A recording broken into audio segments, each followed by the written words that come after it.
দক্ষিণ চব্বিশ পরগনার বারুইপুরে একটি নাবালিকাকে নির্মমভাবে নির্যাতন এবং খুনের ঘটনা সামনে আসে।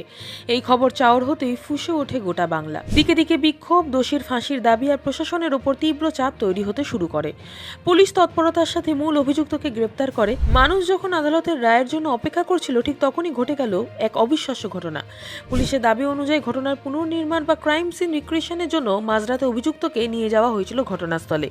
কিন্তু সেখানে গিয়ে ঘটে বিপত্তি। পুলিশের চোখে ধুলো দিয়ে হেফাজত থেকে পালিয়ে যাওয়ার চেষ্টা করে সেই মূল অভিযুক্ত। শুধু তাই নয়, পুলিশের অস্ত্র কেড়ে নিয়ে উল্টে পুলিশকে লক্ষ্য করে গুলি চালানোর চেষ্টা করে সে। নিজেদের প্রাণ বাঁচাতে এবং অভিযুক্তকে রুখতে পাল্টা গুলি চালায় পুলিশও, আর তাতেই খতম হয় সেই অপরাধী। অভিযুক্তের মৃত্যুর খবর ছড়িয়ে পড়তে রাজ্য রাজনীতিতে তোলপাড় শুরু হয়ে গেছে।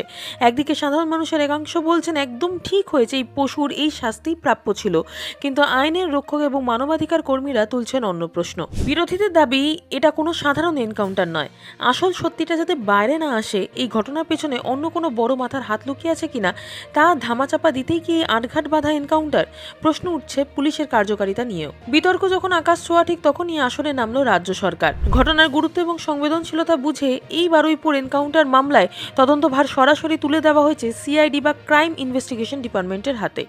এখন সিআইডির সামনে মস্ত বড় চ্যালেঞ্জ। প্রথমত, পুলিশের আত্মরক্ষার তথ্যটি কতটা সত্যি তা খতিয়ে দেখা। দ্বিতীয়ত, ময়নাতদন্তের রিপোর্ট এবং ব্যালিস্টিক রিপোর্টের চুলচেরা বিশ্লেষণ করা। এবং সবথেকে বড় কথা, আদালতের বাইরে গিয়ে এই তাৎক্ষণিক বিচার আইনত কতটা গ্রহণযোগ্য তা খতিয়ে দেখা। অপরাধীর শাস্তি হওয়া জরুরি, কিন্তু সেই শাস্তি যদি আইনের তোয়াক্কা না করে মাঝরাতে বুলেটের মাধ্যমে হয়, তবে কি আমাদের বিচার ব্যবস্থার ওপর প্রশ্ন উঠবে না? আপনার কি মনে হয়, এই এনকাউন্টার কি সত্যি পুলিশের আত্মরক্ষা, নাকি কোনো গভীর রহস্য লুকানোর চেষ্টা? কমেন্ট সেকশনে আপনার মতামত অবশ্যই জানান। ভিডিওটি ইনফরমেটিভ মনে হলে লাইক শেয়ার করতে ভুলবেন না। দেখতে থাকুন।